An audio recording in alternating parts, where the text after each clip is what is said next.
So what I wanted to talk about today, actually, Johnny will attest that this is actually indeed true. I came up with the title before I came up with the content. Is that true, Johnny, or not? Indeed. Indeed it is. So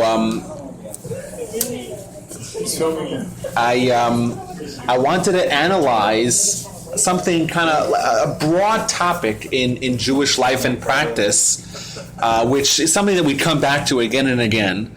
And that is the idea. It's somewhat related to Passover. Passover is next week, but it's not Passover-centric. I know that Johnny spoke about Passover. I'm not going to drive you guys crazy with Passover. But we know that in our liturgy and in our Jewish holidays, there's lots of events, lots of mitzvahs that we say are zecher lietziat Mitzrayim, that are remembrance, a memorial to leaving Egypt. And Jewish life seems to make a very big deal about the fact that the Jews left Egypt. For example, the holiday of Passover, we say zecher lietziat Mitzrayim. There's 8 days that we celebrate. We say that we're doing this whole festive event. It's a major, significant event in the Jewish holiday. And we say that this we're doing to remember the Exodus from Egypt. And that's indeed, obviously, it's the same time of year. 8 days to celebrate, to remember the Exodus. Fast forward a month and a half, you have the holiday of Shavuos, right? Also, we say to remember leaving Egypt. You fast forward to Rosh Hashanah. What's Rosh Hashanah? Remember, that's part of the liturgy and the Kiddush. You say Zecher Lietziat Mitzrayim. And Sukkot, another 7 or 8 day holiday, depends where you live. And we say that's a member of leaving Egypt. Not only that, twice a day, Jews are commanded, morning and night, to remember leaving Egypt. That's why we say the Shema in the morning and the Shema in the evening. What is this obsession with this one event that happened 3,300 years ago? Like, why can we just move on? This other. It's an important thing, of course. The Jews were enslaved, and then they left. But similarly, the Jews. Why we keep coming back to Egypt specifically and to the Exodus of Egypt? It's everywhere you go in Jewish life and Jewish practice. What are you saying, Gary? No, we just keep leaving and coming back, leaving and coming back. No, we left. We haven't gone back. In fact, there's a prohibition against living. There's actually a prohibition against moving back to live in Egypt. To live there. Yeah, Maimonides used to sign his letters signed by someone who transgresses 3 sins every day by living in Egypt. Wow. So he also lived there. Yeah. Well, so there's reasons why they deemed it necessary. But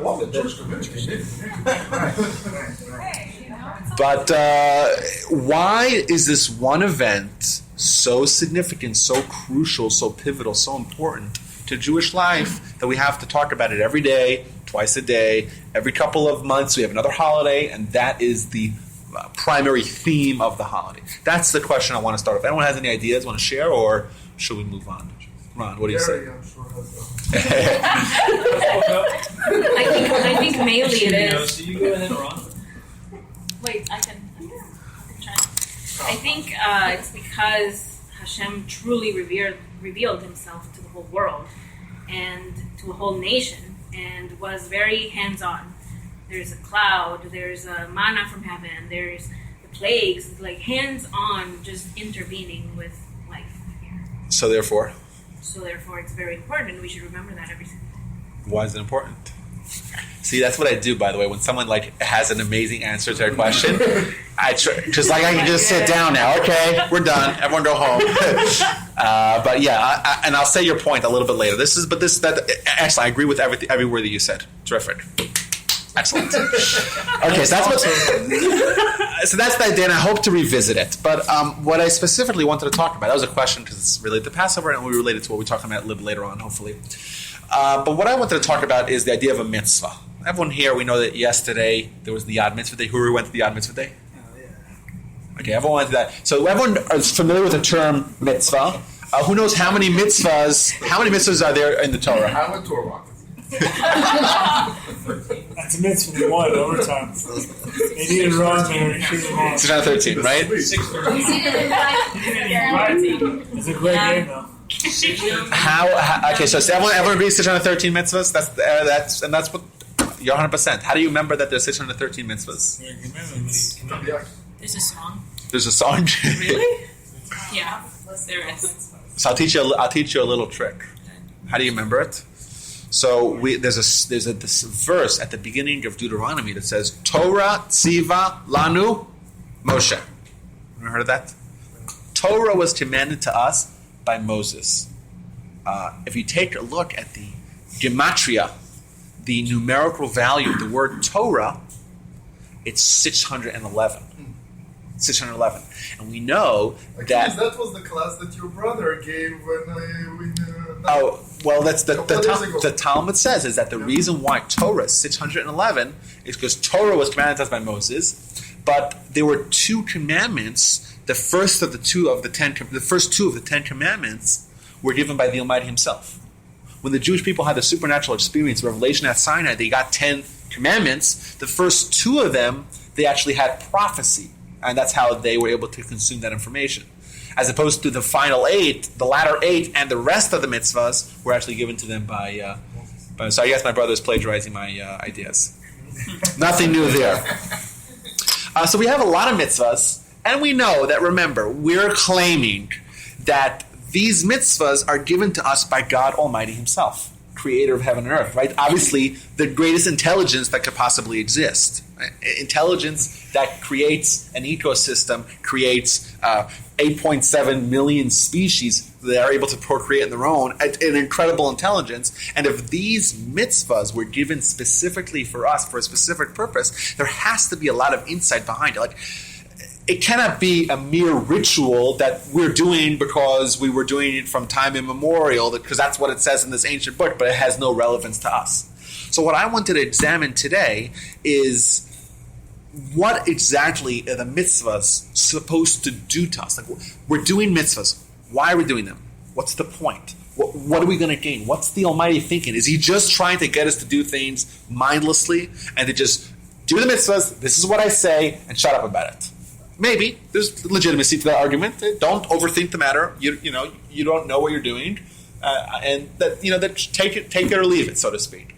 But I believe there's room for a more sophisticated outlook. We have mitzvahs. They clearly are not just empty rituals. It's not something that we do because that's some legend or some folk or something that the Jews were doing for years before they were domesticated, so to speak, or sophisticated. When they were just in caves wearing tefillin, they actually found tefillin in the caves in Qumran. Qumran is very significant because it's in southeastern Israel by the Dead Sea, where they found the Dead Sea Scrolls. So and the reason why it's the most significant archaeological discovery of all time, because they found documents that were 2,000 years old that were in pristine condition, because it's so dry there that and there's never any rain, that it was never impacted. There's no moisture in there, nothing. So it's perfectly readable. It's like they found hundreds and hundreds of scrolls, and they all. Yeah, is that right? There's the website. You can read it. They put it on the website. Everybody can. And they found every book of the Jewish Bible. They found copies of every book of the Jewish Bible besides for one.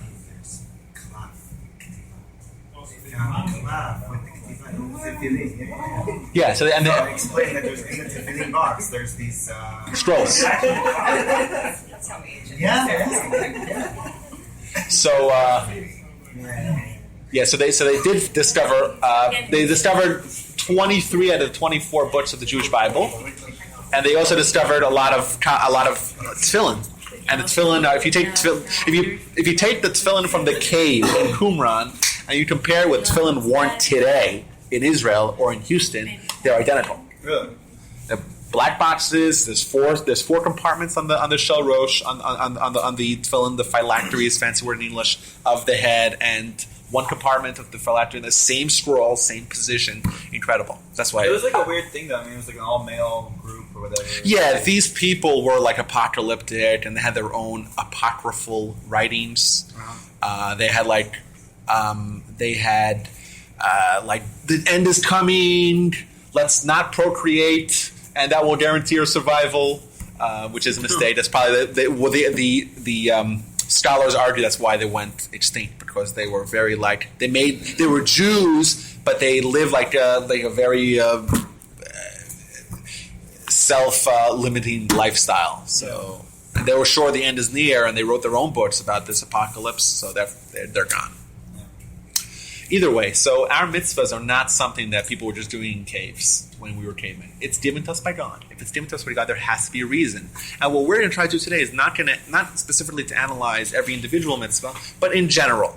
We have mitzvahs, but we also have lots and lots and lots of them. 613. We have a lot. So for some reason, the Almighty decided that whatever end He wanted to accomplish with mitzvahs, He needed 613 of them.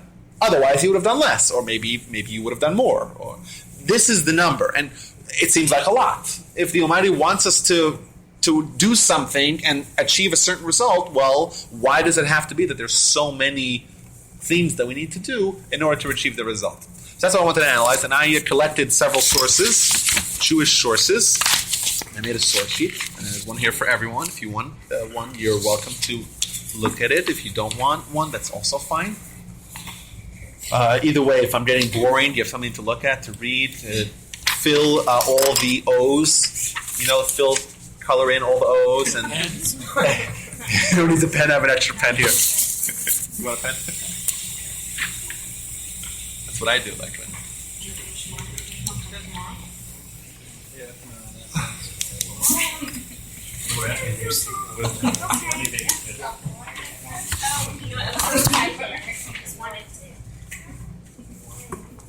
So I want to start with the first. I usually don't like doing source sheets, but I figure there's going to be a lot of individual ideas that I want to cover, and it's just easier if you're able to visualize them.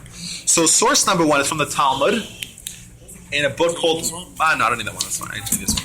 In a book called Makros. Makot means beatings. It talks about times people need to get beaten up. Talks about enforcement of law. And at the end, it says, Rabbi Hanina said, this is from a Mishnah, the Almighty sought to benefit the Jews, therefore He increased for them Torah and mitzvahs. So this seems like it could be interpreted in many, many, many ways. The Almighty seeks our benefit, therefore He gives us a lot of requirements, a lot of restrictions, a lot of laws. And the first question I would ask is, the opposite maybe is true. The more laws you have, The more opportunity you have to fail. Exactly. And if there's so many requirements, then there's just more opportunity, more risk, more opportunity to trip up. What could it possibly mean when we say that the Almighty wants to benefit for us, and He gave us so many restrictions and so many requirements and so many obligations?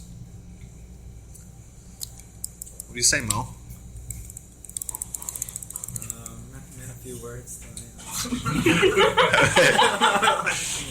Wise and reflective. Rabbi Johnny, what do you say? It's a good question. I will say just believe in us. Just what? Just believe in us. Just believe in us. What that? People. Oh, you have more confidence. You have more confidence in humanity. What do you mean? We're more pessimistic. Yeah. What? You say you don't need rules. No. No, what he's saying, I said, what he's saying is be more confident that people could follow a lot of rules. Right? You'll be amazed at how much you could actually accomplish if you set your mind to it. I like that. Ron, what did they tell you in the army? Right? What? They tell you like this. They tell you, you better start doing push-ups. Ani lo yachol, I can't do any more push-ups. Well, do it anyhow. And push yourself. But that's physical. Say that when you set your mind to something, you can do the impossible, whatever seems impossible. I guess. Oh, maybe. Okay. Anyone has anything else they want to propose? Well, I think that Ron's question is legitimate, and I brought two proofs for it.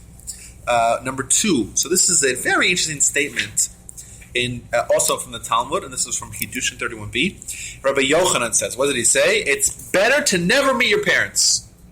It's better to grow up as an orphan. And we know to be an orphan is not pleasant. You don't really have someone, watching your back. But it's better to be an orphan because the requirements of honoring your parents are so stringent, and the risk of and the punishment for neglecting them is so severe. We know that the honoring your parents is one of the 10 Commandments. It's one of the pillars of our faith. It's so important, and even if your parents are crazy, they're nuts. There's stories in the Talmud that this guy's mother, she spat in his face in front of all his friends, and he just accepted it. And that's an example of where you have to, even if your parents are totally crazy, you have to still respect them, right? Because that's the degree of honor you have to do your parents. So it's better to never have parents. I think what a kind of alarming statement that is. How shocking is that? We're telling someone, we're making a declaration, it's better to grow up as an orphan. You're on your own. You have to face life's challenges by yourself, but at least you're spared from the requirement of having to honor your parents. So that seems to fly in the face of the previous statement. Let's just give them lots and lots and lots of requirements, lots of obligations, and then we're the chosen people. He's challenging us. I'm sorry? We're the chosen people. He's challenging us to do his, we have to listen to God, and he's challenging us to see if we can do it. Well, Yaakov, you know what comes to mind? When Jacob is meeting Esau, we know that Jacob is all worried, right? He's going to meet Esau. The commentaries ask, Jacob, what are you worried about? You're the chosen one, right? Like Matt was saying. You're clearly the one to continue the Jewish lineage. You're the one that's going to be the father of the 12 tribes. You're the one that's been learning Torah.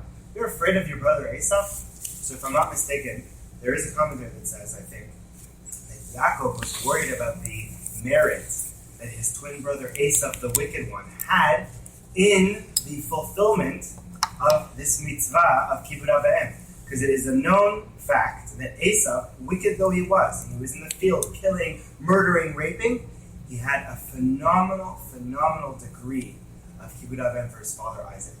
And Isaac knew this. And even though Isaac knew of Esau's wickedness, Isaac still considered giving the blessing and the birthright to Esau because there was a potential there. So look at the incredible power of this mitzvah of kibbud av v'em. So the way your point underscores the idea where, to the degree of difficulty that there is in accomplishing a certain mitzvah, that it is commensurate to that is the reward that you would get. It means if someone tells you to do something that's not such a big deal to do, well, what did you actually have to accomplish? What did you have to give up, compromise? What did you have to forfeit? How much effort did you have to expend to actually accomplish that? Not so much. But if you fulfilled the requirement of honoring your parents properly, well, that would go a long way. Because commensurate to the degree of effort, that's the degree of reward. I like that. Good point there, Johnny. Okay, but I still think the question is still valid. On one hand, we're saying we'd rather not have it. We don't want this requirement because this requirement poses such tremendous risk. And similarly, you could say we don't want so many hundreds of requirements because that also magnifies or multiplies the opportunity for us to have a misstep. And those missteps are something we want to avoid. Let's have one mitzvah. That's the one mitzvah. That's kind of what Adam had. Adam had one mitzvah. That's all he had. And he failed with his one mitzvah. But would it be easier? All we had was one mitzvah? Well, you can only screw up in one way. You only need to concentrate on one thing. So the question is still legitimate. Let's move on to number 3. Listen to this. Talmud, once again from Eruvin. The rabbis taught. For 2.5 years, the schools of Shammai and Hillel debated. We're all familiar with Hillel. Hillel had a counterpart. His name was Shammai, who was somewhat less preserved from antiquity. But Shammai was the sparring mate, the partner that Hillel had. But they each developed their own school of students, and they would debate constantly. They were like two philosophies. And we know Hillel because Hillel was so much nicer. And when the Gentile came to Hillel and says, "I want to study all of Torah while standing on one foot," what did he tell him? Very good. Love your fellow as yourself. We're all familiar with that story, but what happened a little bit earlier in the story? He came to Shammai. So this Gentile walks in the door to Shammai and he says to him, "I want to study all of Torah, all 63 books of the Mishnah, all 2,711 pages of Talmud, all 5,845 verses of the Bible. I want it all while standing on one leg. He says to him, "Get the hell out of here before I shoot you." He started pulling out his gun. And then he comes to Hillel, and Hillel tells him, "You know what? Go on one foot." And Hillel was much nicer. And that's one of the reasons why Hillel is, whenever there's a debate between Hillel and Shammai, we always go with Hillel.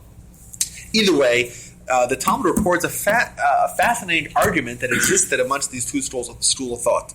And how long were they debating it? For 2.5 years. There was this massive debate between the schools of Shammai and Hillel. Some of them said, we don't know who's who. It's very interesting. The Talmud doesn't record who's who. It says, some of them say it's better for a person to not have been created. We're better off if we don't have the opportunity to succeed and we don't have the chance of failure. That was one side. And the other side said it's better for a person to have been created. That even though there's actually a risk of failure, but the odds of success outweigh the risk. And eventually they came to a truce, and they agreed after 2.5 years of debate, they agreed that it's better for a person to have not been created. Now what this means, they had 2.5 years of debate. It's an important point here. Sorry for speaking a little too quickly. They weren't like, oh yeah, that project, that little book I was writing, I've been writing it for 2.5 years, but really it's been like a day and a half. Like I have a book I started writing. One day I sat down and I wrote down 2,000 words, which is just a lot. And then it's actually fine. This is the book. If I do 2,000 words a day, 60,000 words is just a month. Problem is that was like 3 months ago, and since then I haven't done any work. Don't think that when they were debating for 2.5 years, they would argue sporadically about it. No, this was a debate. This was an ongoing debate. I don't know if they were arguing about it all the time, but this was a major debate. And everyone brought proofs, and they were trying to argue it out. And it was an entire battle to determine, is it better for us that we're here or not? Are we better off alive or dead? And I think it's a legitimate question today. People today are dealing with tons of struggles and tons of challenges. And how many people in the world actually actually accomplish all their goals and leave this world with a feeling of contentment for actually doing everything that they set out to do? Not so many. So the debate could go on. But either way, after 2.5 years of debate, what they agreed upon, it's better for a person to have not been born, to have not been created. Once he's created, he should examine his actions. Once you're here, well, you're here against your will. This is just, no one decided to be born. No one made a decision, I want to join planet Earth and be an earthling, be a humanoid. No one said that. You're here against your will. We're all here against our will. And we're just presented with challenges, and we have to just do the best with the cards we're dealt. It's not up to us whether or not we're here, but once we're here, we can try to determine our future. We see clearly that it's better for us to have not been created. Why? Because the risks outweigh the benefits. Seemingly, the risks of doing bad, of running afoul, outweigh the risk or the potential, the benefit of doing good. So, what is the meaning behind this enigmatic statement that the reason why we have mitzvahs, we have so many mitzvahs, is because it's just the Almighty wanted to do merit for us? I think the question is a legitimate question, and I'm very disturbed by this question. I'm happy to see everyone else here as well. No, the conclusion is kind of. I'm surprised by the conclusion was that it's better not to have been created. It's pessimistic. Very. We should stop procreating because. No. It's we don't have a choice to stop procreating. Once you're here, it's a mitzvah. Yeah. You have to. Once you're here, you're here. You have to play by the rules. The risk. To me, it's not that bad. We don't really have a concept of burning in hell for eternity the way the Baptists do.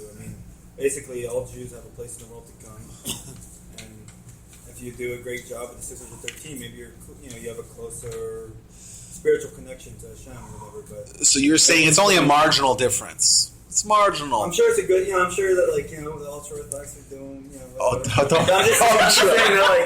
just saying that we all have a place in the world to come. It doesn't seem like that. So you're saying once you have your foot in the door, who cares if you're sitting in the nosebleeds? At least I'm there. Right. At least if It's there's, not- I'm just I don't not have burning front court eternal. seats, I'm not but burning. at least You get the I'm shot, not you get the burning mansion. eternal hell. That's all. Like it's not like that. We don't have that concept. So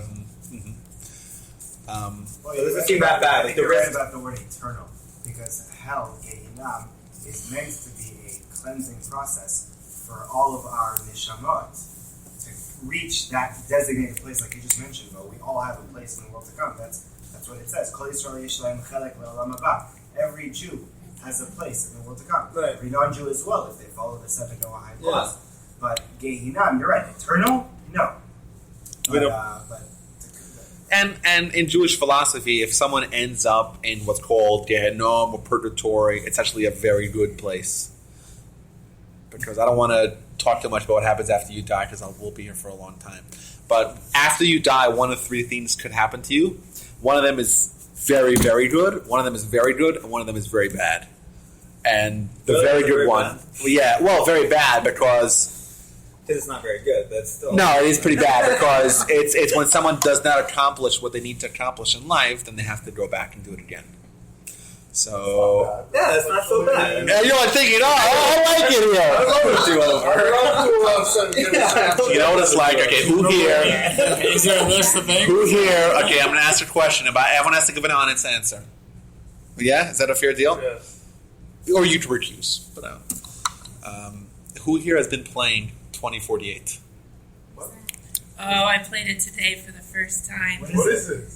It's this game. The goal is to get 2,048 points. It's as simple as that. And you're Sounds working, riveting. Where do I start? you're working in powers of two. It looks like a Sudoku board. My coworker introduced me to it today, and it is very addictive. Yes, it's a You're very... literally just putting numbers together in powers of two, trying to get to trying to work your way to 2,048 points.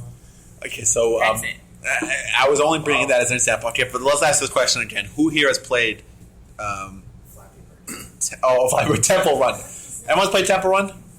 Oh, Zelda. Something like Zelda or whatever. Angry Birds. I think it's but let's say I'm not trying to get into everyone's Super Mario.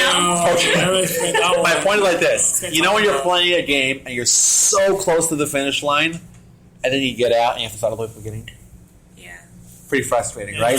That's what it's like. Yeah, it's but like we're well, talking about the person who's been putting effort in to find the mitzvah. So it's not like yeah, that but still, because the reason why you're saying that and why people think that is because they're not talking from the soul's perspective. To the soul, there is no less hospitable place than a man's body. In fact, the Talmud says that the soul wants to leave every single second. It cannot stand it, and it's an absolute abject misery. Yeah, but we think we have a very body-centric outlook on life. So we think, it's pretty good. Not bad. We eat pizza. We're schmoozing. It's fun, right?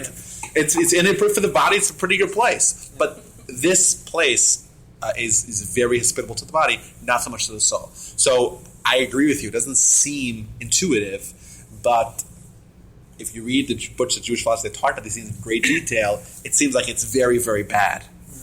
I don't know. I hope we'll never find out. I hope only good stuff will happen to us. Either way, how did we get here? I don't remember how we got here. I Why keep distracted them you. exposed? Oh, we're trying to- Have an incentive. You were saying marginal, yes. Yeah. So I don't think so. I think that it's actually magnified a thousandfold. Just like saying, well, I could be unemployed and get welfare, and I could kind of make my way through life, or I could, have a fancy car, fancy house, and a Gulf Stream. But you'll survive. Is anyone in America dying of hunger?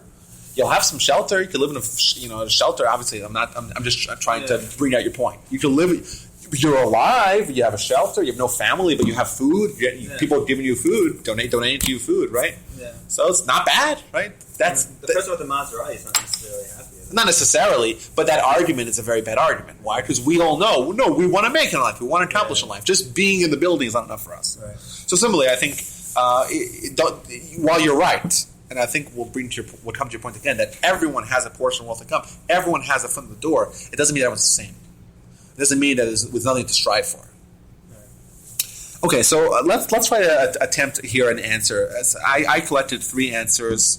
I think there's probably more answers, but these are answers that are going to answer both questions. Number 1, why so many mitzvahs, and number two, are mitzvahs good for us or bad for us? It seems like it's more of a risk, like Ron says. So let's see what Rashi says. This is Rashi is the commentator. 11th century France commentator on the Talmud, of the Torah, and the Bible, everything. He commented on everything, and he says as follows. So he's explaining the statement. What does he say? The Almighty sought to benefit the Jews so that they will receive reward when they abstained from sin. Therefore, he increased for them, even though he needn't, many prohibitions against consumption of bugs and insects, even though people do not desire them, for the sole reason of them receiving reward from abstaining from them. So what he's saying is a few points here. Number 1, there's positive and negative commandments in the Torah. Negative commandments are don't do this, don't do that. There's 3 negative commandments: not to consume blood. Who likes eating blood here? Most people don't. It doesn't taste that good. So why does the Almighty need to forbid it for us? Because he's doing us a favor. Every second that you're abstaining from consumption of blood, right, but it goes back it's to a what mitzvah. we were saying earlier. That's not hard to do, so we don't really feel Well, anything from still, but it might not be as great as doing something which is a challenge for you, but you're still accruing mitzvahs every second. Do you like eating bugs? Are you even tempted by eating bug? Are you tempted by consumption of slimy crunchies? Slimy, crunchy, slimy, crunchy. Crunchy, maybe. Not slimy. I think they eat this stuff in the Far East, no? Yeah. They do. They do. Yeah. Like, How do they do it? Well, their opinion is that it makes you a stronger man by eating like worms? They're actually trying to Well, encourage no, you. what they do is shots of blood. Yeah, but still. I'm saying that. Yeah, okay. What do you mean? Maybe, but I get your point. I get your That has a point. high blood. So what? I'm still not tempted. It's protein content notwithstanding. But you know what though? The Yemenis, they eat locusts. Certain kinds of locusts, because they're kosher. Still not tempted, but I just, when I was in one of the one rabbi, I had like a Yemenite guy. and he was eating locusts. Yeah, he's comparing it to crawfish bowl, like it's oil and stuff like that. It's like they have, they don't have matzo ball soup. They have like locust soup. It's like locust crunching. Okay, so this is a legitimate answer. He says there's lots of things in the Torah that we would never consider doing. There's a mitzvah, for example, thou shalt not murder. It's a very famous mitzvah, but most people aren't even tempted by it. But you still get a mitzvah by abstaining from it. And this is a crucial point, that abstaining from a prohibition is equivalent to doing a mitzvah. You don't have to do something positive to do a mitzvah. As long as you refrain from doing something negative, you're also getting a mitzvah. So there's lots of mitzvahs out there, lots of negative mitzvahs. In fact, there's even more negative mitzvahs than positive mitzvahs. 365 to 248. And there's so many things that we wouldn't do anyway, and we're still commanded not to do it, only for the sole purpose of having reward. The Almighty knows we're not tempted by it. We still get a mitzvah. Sounds wonderful, right? Why can't there be an award? Why does there have to be a frivolous restriction in order to get a reward? Why does that have to be a Like frivolous? a frivolous What do you mean frivolous? prohibition. Like against something they wouldn't do anyways. That's exactly the point of the Mishnah. There doesn't have to. Yeah, I'm not saying the point of I'm asking a question. So Oh, yeah, I'm not saying okay. the point of Perhaps are not happening. What I'm asking is, why does God have to put in the prohibition to give us the reward? Why doesn't He just give us the reward? For free. Well, that's a very good question, but the question could be expanded. So your question is a good question. It says, hey, the Almighty wants to do good for us. That premise is the premise on which almost all of Jewish philosophy is based. And it deals with a much grander question. Hey, wait a minute. The Almighty doesn't need anything that we're doing for Him. if you accept the Jewish definition of God, you're by definition accepting that we cannot improve his situation. So doing a mitzvah, praying, studying his Torah, those things have no impression upon him. He doesn't get more infinite. He doesn't change. So all of the mitzvahs that we have are for us. Why? So what do we gain out of it? We gain the fact that through our mitzvahs we're able to have a better life, a physical, but also a spiritual, eternal better life. And the Almighty wants to do good for us, so He enabled us to have an opportunity to access that pleasure. That's Jewish philosophy on one leg. Back to that one leg. But your question is presented in the grander scale. Wait a minute. If God just wants to do good for us, then let us download the pleasure, and and why do we need to go through this whole life and this whole struggle and have to create all the cosmos and the world? Just give us pleasure. Create humans, give them pleasure. That's it. Why does there have to be the opportunity for someone to not get it and to only get it if you earn it?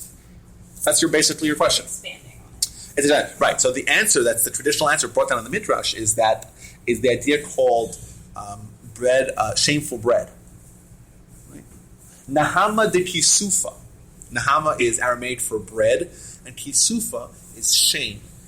The point is that if you just get freebies, it can never be as pleasurable as if you earn it yourself.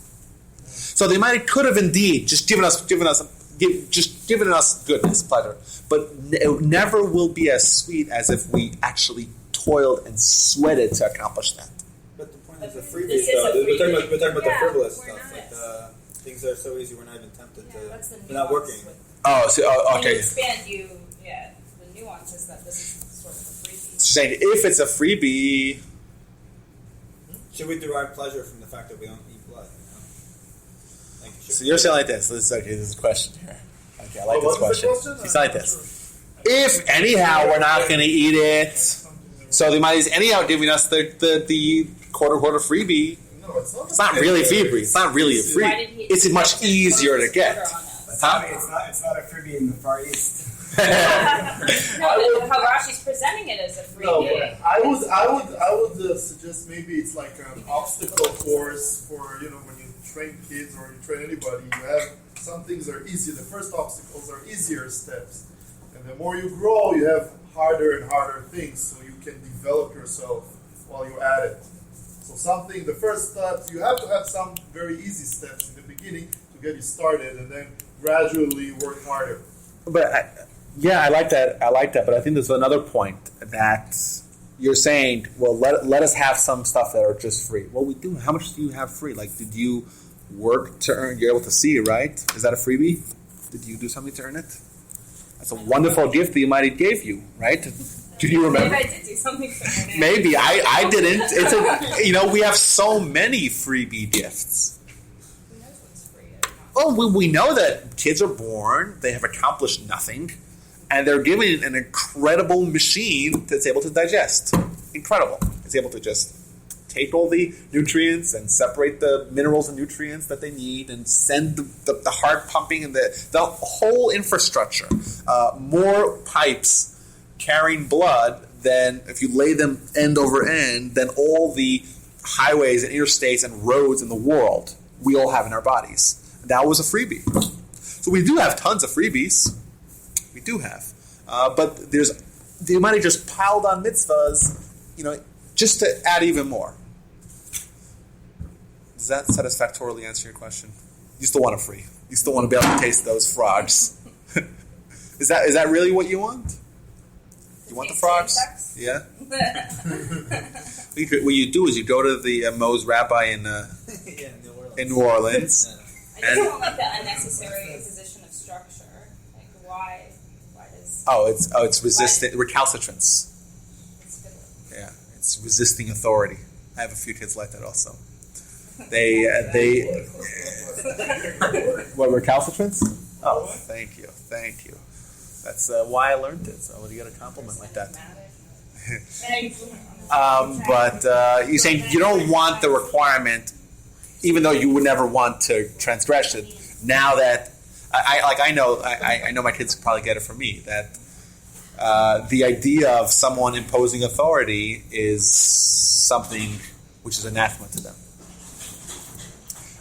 But maybe that's where you earn it, specifically because it is a requirement, and that does create a little bit of friction, a little bit of challenge. It's like our artificial inorganic challenge, but it's still a challenge. So maybe there's where you actually earn your stripes. Either way, I like your question. It's a good question. But Rashi would help us a lot in answering our question. He says, listen, what this Mishnah is saying, all it's saying is that there's lots of forbidden things in the Torah that we would never in a million years commit anyhow. So why do you want to do so many mitzvahs in the Torah? More opportunities for us to have reward. Now, this doesn't really answer I'm saying why we have so many mitzvahs, because this only answers negative commandments. Correct? Positive commandments are things that we can't just sit around and we would have done them anyhow. Probably not. You would have wore tefillin anyhow, even though you would have wore tzitzis anyhow. I don't know. The argument doesn't seem like it would work for positive commandments as well. So the question I think could still be posed: why do we have so many positive commandments? And that's why I think we could look at the next two answers and maybe gain some insight, and maybe eventually at the end get the golden ticket on which the class title was based. So we have a Zohar. Whenever we say Zohar, I think it's always Kabbalah. It's always it's like Jewish mysticism, and I don't know anything about Jewish mysticism, and I'll readily admit that. But this idea is not a mystical idea. It's just the source. One of the sources is in the Zohar, while other sources are elsewhere in the Talmud. So it's not like a mystical idea. So I'll feel comfortable sharing that with you. And that is, it's written very nice, very cleanly here. A person has 248 limbs in his body, corresponding to the 248 positive commandments in the Torah, and 365 sinews, corresponding to the 365 negative commandments in the Torah. And if you look elsewhere in the Mishnah delineates what are exactly these 248 limbs. Like it goes through limb by limb and tells you what limb is what. And there's another book written in the 17th century, and which tells you which mitzvah corresponds to which limb. The idea being, the overarching idea of this theme is that every mitzvah corresponds to a certain part of our body. I.e., every mitzvah is attached, associated, perfecting a certain aspect of who we are. We are imperfect. You see a child being born, and you can just readily see that there's so much that they need to fix already. They're fresh out of the box. It's like when you open up an electronics and you plug it in, it doesn't work. We just bought this. We just brought it back from the hospital. The baby's fresh, but he or she has so many negative qualities. It's where's the refund? Where's the money back guarantee? Where's my purchase protection? And the point is, you see children are born with terrible character traits. They're lazy often. They get angry if something doesn't go their way. They're very, very selfish. I'm hungry in the middle of the night. Can you imagine if I was hungry in the middle of the night and I called up Ron? Ron, I'm hungry. Give me food. I'm hungry. Give me food. And kids do that every single night. It's outrageous. It's the most unselfish thing. They care only about themselves. Anything goes wrong, everything has to stop for them. They're just bad humans. Because they're born with the mission to fix what they have broken. They're born broken, and their job is to fix that. And that's why we have a Torah. Because a Torah gives us laws and it's like a pathway. It's a roadmap. It's guidelines that if we follow them, we'll perfect ourselves. So we have so many mitzvahs because we have so many things that we need to fix. Our life here is one of trying to attempt to fix ourselves, to perfect ourselves, to attain ethical and character refinement. How do we do that? What tools do we have? Where do we start?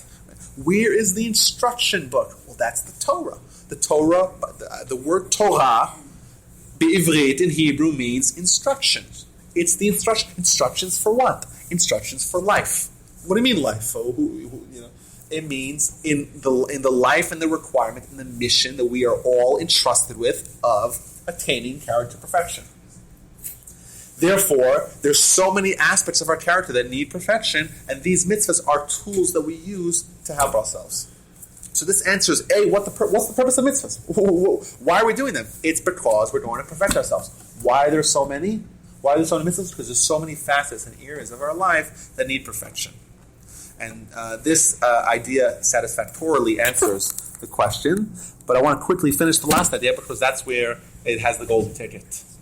And this is a tremendous commentary of Rambam. Rambam is known in English as Maimonides. He lived when? 1200s. 1200s. Well, very good. Yeah, he lived in the 12th century. Oh, really? He was born in 1135 in Spain. He ended up in Egypt, and he died in 1204. Well, this legend that I think he died in Egypt. He's buried in Tveria. I'm thinking of the Ramchal. Right. Well, Ramchal lived. Ramchal is 18th century. Yeah. Well, he was born in Italy, and they actually kicked him out of Italy. It's a scandal. Well, they thought he was dealing with a lot of mysticism, so they were very aware of that. Anyhow, so Maimonides has a commentary on the Mishnah, and he has a very famous statement. And this is the genesis of my idea to title the class Golden Ticket. What does he say? It is a fundamental principle of our faith. This is my own translation, so I can add words. That when a person does one of the 613 mitzvahs properly, and does it with absolutely no external intentions, rather for its sake and out of love of God, he will merit through it the eternal life. And this is the meaning of Rav Chanina's statement. Rav Chanina was the author of the statement number 1, that because there are innumerable mitzvahs, it is impossible for a person that a person will not do at least one of them in proper fashion, and that mitzvah will give his soul eternal life. So Mo quoted a Mishnah that says every Jew has a portion of the world to come. Where do they get it? You just have it for free? They won. Huh? It's based upon this, because there's an assumption inherent in everyone's life that there'll at least be one time throughout their 70, 80, 90, 150 year life where they'll do a mitzvah, and they won't do it because, everyone else is doing it, or it's on Facebook, or someone else will see what I'm doing and they'll think I'm a good guy. Right? Or I'm doing it because of X, Y, and Z. I'm doing it because that's what the Almighty says. It's a mitzvah of the Torah. I may or may not understand it. I may or may not have any other reason why I'm doing it. I'm doing it only for one reason. For its sake, because the Almighty says, and that's what I'm doing. That mitzvah, that activity, is his golden ticket to the world to come. It's that one. It's the entry. It's the ticket of entry that you need to have a certain a seat in the arena for eternal life. This mitzvah gives your soul spiritual energy that it can subsist in a spiritual world. It has to be done in a specific way. A mitzvah, can't just do any mitzvah. You have to do a mitzvah perfectly. Not doing it for any other ulterior purposes. You're doing it for one reason, lishma, for its sake. It's a mitzvah the Almighty gave me, and that's why I'm doing it. But you do even one of them, you have yourself a golden ticket. And therefore, says Rabbi Chanina, while yes, having so many mitzvahs is going to present us many, many challenges, and on a certain degree, maybe it was better if all we had was one. Yes, there is so much risk. But the Almighty gave us so many opportunities because invariably these opportunities will lead that one instance, just sometimes someone will do something just for its own sake. And that, while a person may not look at that point in his life as the apex of their spirituality, it may be just some act of kindness that you did. You just wanted to do an act of kindness. That's just the right thing to do. That's what I want to do. Not because someone else will notice, or because you need to have your kindness. You need to be, because that's what the Almighty wants. That's what's right to do. That may be your golden ticket. That'll get you in the door. That is spiritual nourishment for your soul for eternity. There's actually a story. Maimonides, I cut it off for the end. But he brings a story, a fascinating story about a fellow by the name of also Hanina, Rabbi Hanina, but a different Rabbi Hanina. Because this is Rabbi Hanina on top. Hanina was a very popular name. It was like Joseph or David or Jacob back in 2,000 years ago. So this guy on top is Hanina ben Akashia. His father's name was Akashia, also a very popular name. The Connor of its day. The Hanina that we're talking about is Hanina ben Trajan, son of Trajan. And he is famous for a lot of reasons, but one of them is that he was one of the people that the Romans murdered in a very gruesome and public fashion because he went against the Hadrianic persecution. What is the Hadrianic persecution? I would advise everyone to Google it. Hadrian was the Roman emperor who became emperor in the year 117. And one of the things that he said, he had decrees against the local Jewish population was, number one, they can't do circumcision. And we know anytime the Gentiles ban anything, it's circumcision is always on top of the list. Greeks did it even as recently as this past century in USSR. Well, yeah, this is one thing that Gentiles cannot understand. Like, they're always targeting it. But another thing was public study of Torah was banned. And this fellow, Rabbi Hanina ben Trajan, he said, I don't care, Torah is something which is so crucial, and he taught Torah, and he was studying Torah with the Torah scroll, and the Romans came and they wrapped him in the Torah scroll and they lit him on fire. Yes. And they specifically wanted to exacerbate his pain, so they kept him alive. They soaked wool in water and placed it on his heart so that he would stay alive. Very gruesome, but the point is that this gives us a picture of this person's dedication to Jewish continuity. He says, listen, Torah ceases from the Jewish people themselves cease. And I'm going to study Torah regardless. And I'm going to teach Torah regardless, and that it was eventually his demise. That's who we're talking about. So what happened? What was the story with him? He asked someone, there was some guy walking around who had an eye for the future, and he said to them, he asked this person, do I have a portion of the world to come?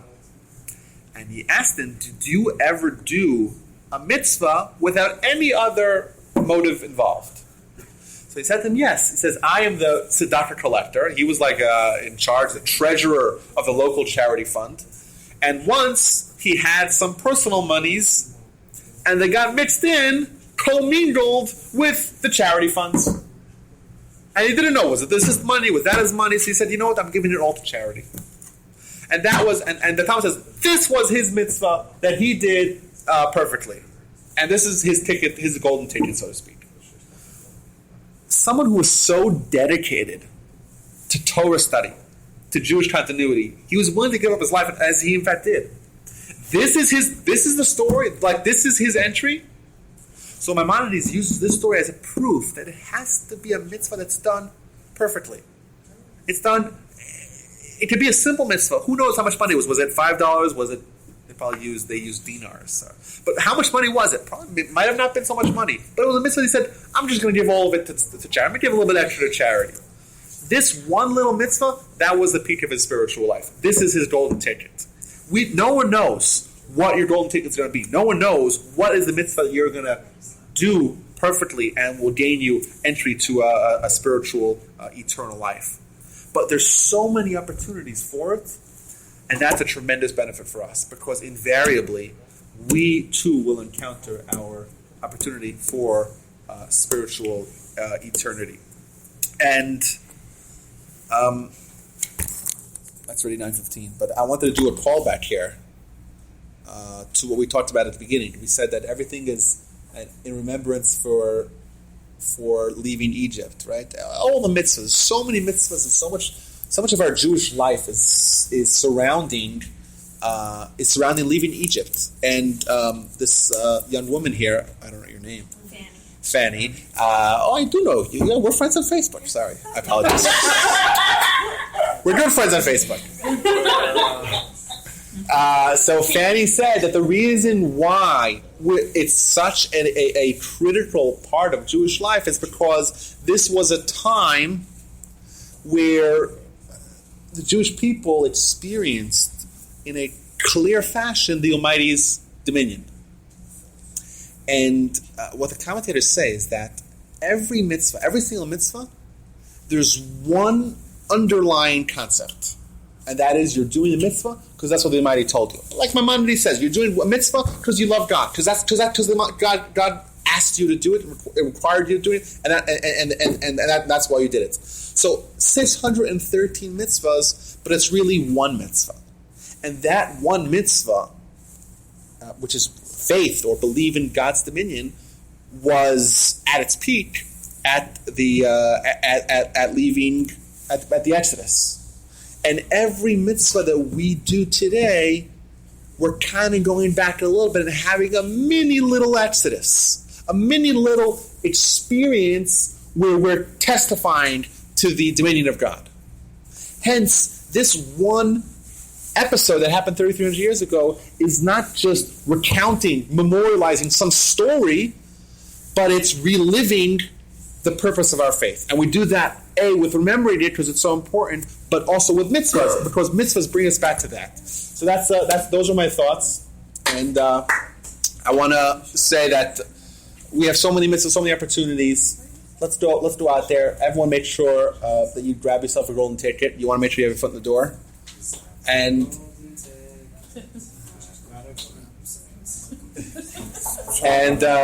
everyone have a wonderful Passover. Thank you so much for inviting me to speak here. I